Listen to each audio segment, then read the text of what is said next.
Están las preguntas. También por mi parte.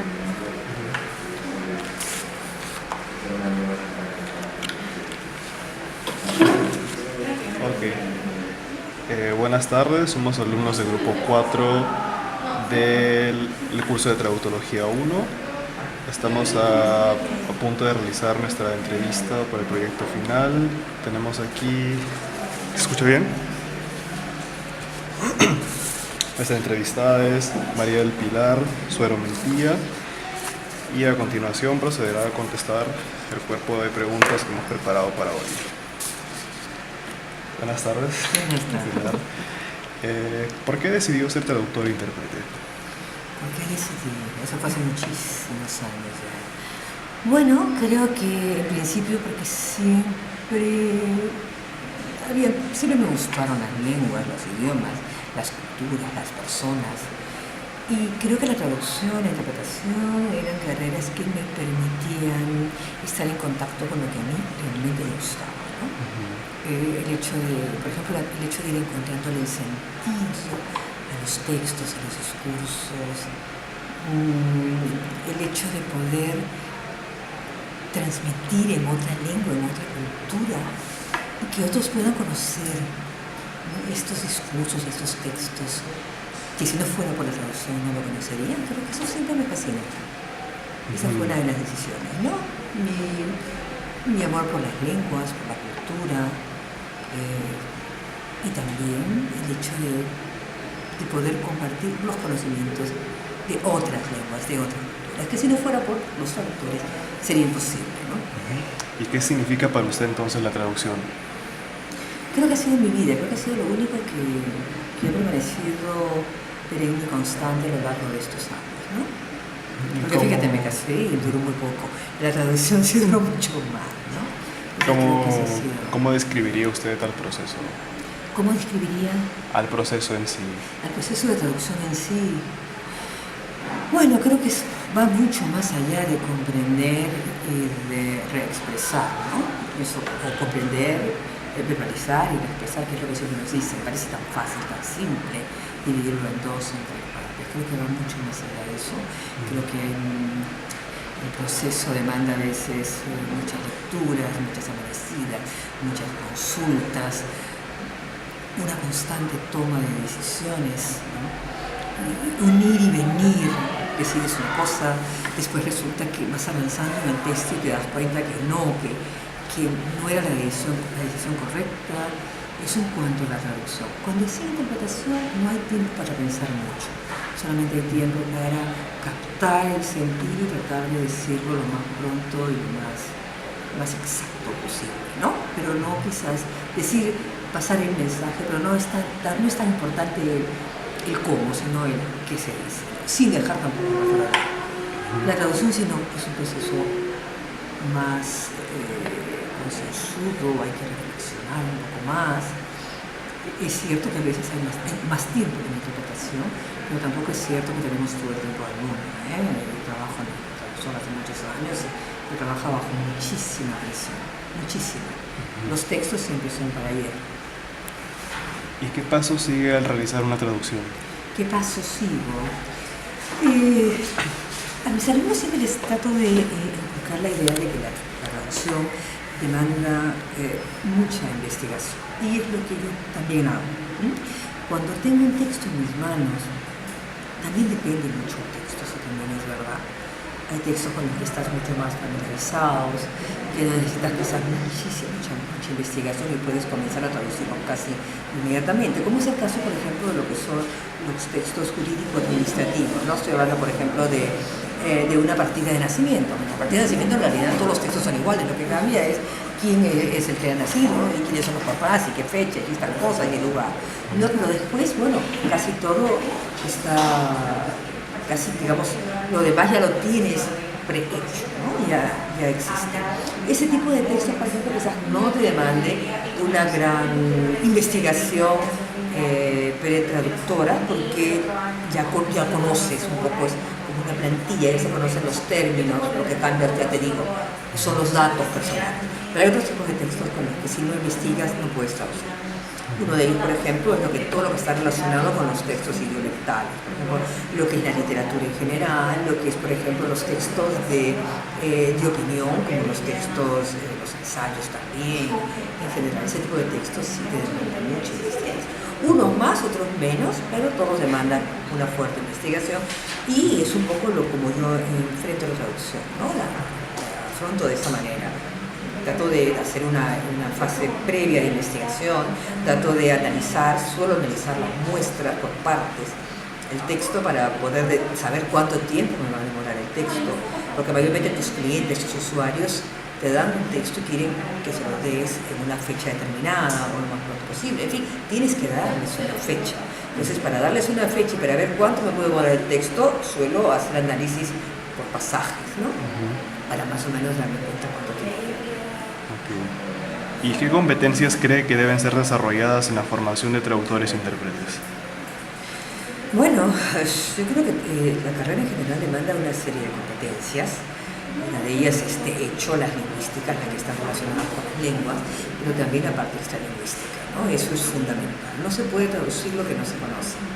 No se traduce un texto si tú no sabes de qué va. Por tanto, ahí la importancia de la investigación, la importancia de tener una serie de conocimientos humanísticos, extralingüísticos, para que puedas trabajar. Obviamente también hay otro tipo de estrategias profesionales que son interesantes, pero creo que las lingüísticas, las competencias lingüísticas, lingüística, son las que se están tratando una de las más fuertes, no las únicas, obviamente, ¿no? ¿Y con qué características piensa usted que debe contar un traductor e intérprete que se desempeña activamente en su profesión? ¿Con qué características? Creo que el traductor e intérprete debe ser una persona que respete mucho al otro, que tenga un respeto muy grande por la cultura del otro, pero también por la suya propia, por su lengua y por su cultura. Esa es un poquito a veces la diferencia entre enseñar traducción y enseñar una lengua, ¿no? Cuando tú eres el profesor que enseña una lengua extranjera, por ejemplo, a mí me ha tocado ser profesora de lengua extranjera, entonces uno siempre está como muy cerca de la lengua extranjera, ¿verdad? Entonces tú puedes hablar durante la clase, hablas en la lengua extranjera para que el alumno se vaya familiarizando más con la lengua. En traducción no, siempre y cuando vas directa, inversa es otra cosa. En la traducción directa no, la traducción directa, la cultura es fundamental, la otra, pero la tuya también.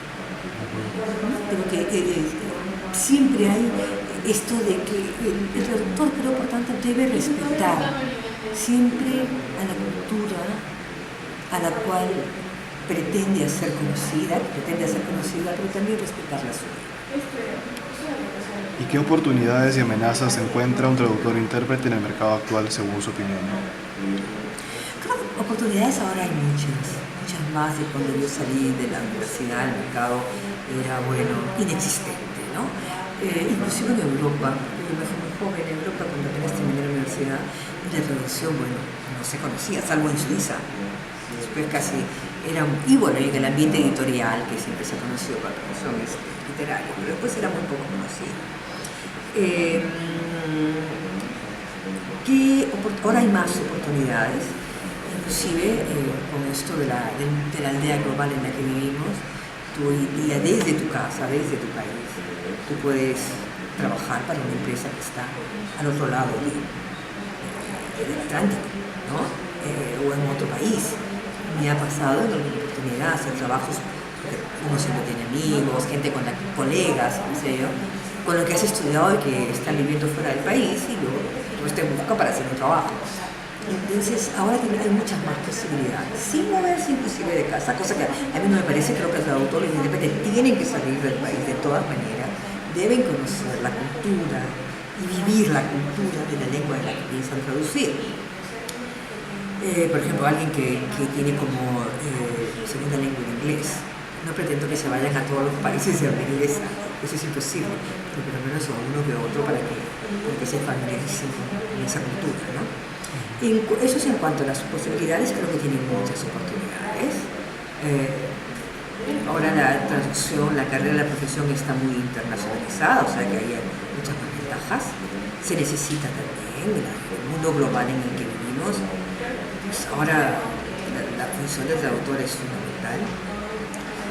¿Y qué amenazas me dices que podríamos tener? Fíjate que no veo tantas amenazas para nuestra carrera. No lo veo desde el punto de vista de las amenazas. Por ejemplo, se habla de que el mundo tiende a la lengua franca, a convertir al inglés en una lengua franca. No es una amenaza en absoluto para el traductor, porque de todas maneras vas a necesitar traductores. De todas maneras siempre va a haber una gran cantidad de personas que no pueden leer en esa lengua, una lengua extranjera. Hay mucha gente que conoce el inglés, por ejemplo, pero prefiere seguir leyendo y estudiando y haciendo análisis de texto en su propia lengua, ¿no? Entonces no veo amenazas, no veo en absoluto amenazas, no creo que seamos amenazados porque el inglés se convierta en la lengua franca, no creo.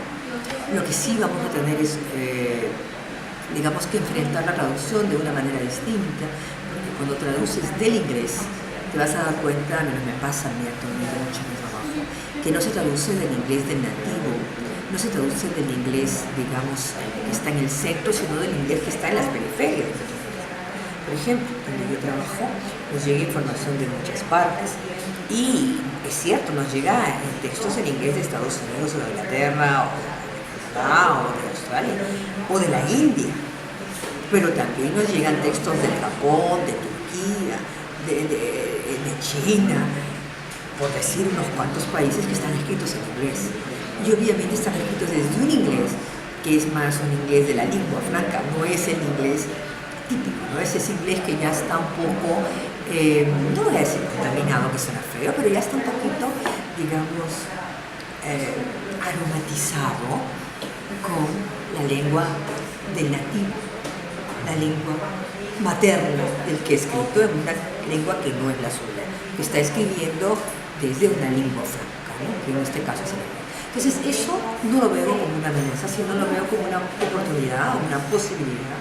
No sé si hacemos un foro, pues es una oportunidad para conocer otras culturas y no quedarnos únicamente en las culturas centrales, sino ir a las periferias, que es donde están ocurriendo muchas cosas. ¿Y para usted qué prejuicios se atribuyen comúnmente a la actividad del traductor? ¿Qué prejuicios? Se atribuyen comúnmente a la actividad del traductor. ¿Qué prejuicios se atribuyen a la actividad? ¿Qué prejuicios? Bueno, los prejuicios que ella tiene muchísimo tiempo desde que yo estaba estudiando. Estudias traducción a idiomas, lenguas, eso todavía creo que no ha cambiado mucho, no ha cambiado nada, yo creo, todavía. El desconocimiento de la lengua, pero eso es algo que también creo que nosotros somos culpables. Los autores no hemos sabido imponer nuestra disciplina como tal. No hemos sabido decirle a los otros profesionales y a la sociedad donde nos movemos, en este caso en Perú, ok, somos traductores, somos profesionales, ¿no? Somos, digamos, mediadores culturales, ¿no? Vamos más allá de conocer un idioma o de hablar el idioma. Nosotros conocemos curas y traducimos a partir de la cultura. Eso es lo que nos ha faltado, pero bueno, nunca es tarde para hacerlo, ¿no? ¿Cree que es valioso o necesario realizar investigaciones en torno al fenómeno de la traducción? ¿Por qué? Hombre, claro, la disciplina necesita de investigación, toda disciplina lo necesita para ir mejorando, para ir subiendo en todo sentido, ¿no? No entiendo la academia sin investigación. ¿Para qué hemos entrado a la academia? Si estamos en la academia tenemos que investigar, eso es derecho. Además, ok, la traducción es una disciplina, pero siempre es una disciplina interdependiente, como muchas otras, ¿no? Dependemos también de otras. Estamos dentro de un contexto histórico determinado, en tiempo y espacio determinados, y por tanto también nos afectan los movimientos, las ideologías que existan en el mundo, no podemos estar lejos de ellas. Entonces la traducción pertenece también a esa ideología, entonces tenemos que investigar a partir de ella, ¿no? Y esas nuevas tendencias que se dan. Desde su perspectiva, ¿cómo difiere la traducción de la interpretación? ¿Cómo difiere? Mira, la interpretación es sobre todo rápida, es sobre todo más focalizada en el sentido, qué es lo que se dice, quizás más de cómo se pueda decir. Eso, pues yo creo que la diferencia entre una y otra pasa por la diferencia entre la oralidad y la escritura. O sea, esas diferencias que tienes en la lengua oral y en la lengua escrita, eso es traducir y eso es definitivamente interpretar. Tú lo escribes como hablas. Entonces, tu trabajo de traductor no puede ser igual a tu trabajo de intérprete. Es distinto. Y para terminar, en su opinión, ¿qué ha representado el avance de la tecnología para el traductor? ¿Qué ha representado? Oh, yo creo que es una maravilla, muchas cosas fantásticas, ¿no? Por ejemplo, yo en mi época no había internet, obviamente, pero no solamente no había internet, no había libros, porque estábamos en esa época con un gobierno militar. Y bueno, pues esta gente había cortado palitos con todo el mundo occidental y solamente estaba con una parte nomás del mundo, y los únicos libros que nos llegaban aquí a Lima era todo sobre Marx, Engels, Hegel, ¿no? Y bueno, no había, era muy difícil conseguir un libro. Entonces esperábamos que los hijos de los militares, que eran los que estaban muy bien en esa época, viajaran y le encargábamos algún libro, algún disco, ¿no? Entonces, en esa época, en realidad, las cosas estaban un poco complicadas. Y para ir a una biblioteca no encontrabas nada. Ahora, en cambio, entras a internet y puedes encontrar todo, por ejemplo. Luego, tienes una serie de herramientas que te van a ayudar muchísimo a hacer tu trabajo.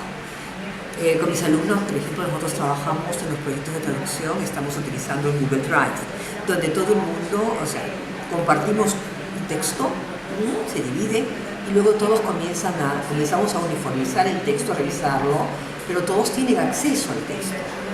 Entonces se puede saber, por ejemplo, o uno puede inclusive discutir también ahí, porque hay, como le llaman, estos foros, ¿no? Esto es tipo chateo, más bien dicho. Se chatean los chicos y comienzan a decir, mira, este cambio me parece que tal cosa, el otro le va a decir, no me parece. Entonces, tienes una serie de ventajas que antes no tenían, que te facilitan el trabajo. Por ejemplo, lo que se está haciendo ahora en esto de lo que es por ejemplo, para los textos paralelos y los textos complementarios, los encuentras también en internet. Las tecnologías te están ayudando muchísimo. Y yo creo que todavía estamos, al menos en el Perú, estamos en el inicio y hay muchas cosas que tenemos que ir conociendo cada vez más. Pero definitivamente creo que ninguna carrera va a poder avanzar si no hace uso de las tecnologías. Ninguna. No creo que haya ninguna carrera que avance. La misma didáctica, por ejemplo. Sin las nuevas tecnologías no va a poder llegar a los estudiantes. Ahora los chicos están muy acostumbrados a todas estas nuevas tecnologías que a uno se le hace un poco más complicado. Ustedes son los nativos, nosotros somos los migrantes. Para el profesor sí, creo que es un reto mucho mayor. Pero hay que verle la parte fascinante también, todo lo que puedes hacer, ¿no? En tu carrera, todo lo que puedes hacer como traductor, como intérprete. Muchas más ventajas que antes no tenía. Antes, cuando ibas de intérprete, por ejemplo, tenías que ir con tus tremendos horrorosos diccionarios, ¿no? Y ahí cualquier cosa, y hacer tus glosarios, pero que te costaba un horror. Como traductor tenías que consultar si era un texto especializado, traducir, porque no tenías pues, tampoco ni grandes diccionarios ni nada, y luego tenías que esperar que buenamente el especialista te reciba para consultarle los términos. Era una cosa espantosa, ¿no? Espantosa. Bueno, eso, gracias a Dios, ya cambió. Gracias a las tecnologías y al mundo moderno. Muy bien. Bueno, esas eran todas las preguntas que teníamos preparadas para hoy. Okay. Te agradezco mucho por tu participación y usaremos sus respuestas para realizar el análisis correspondiente.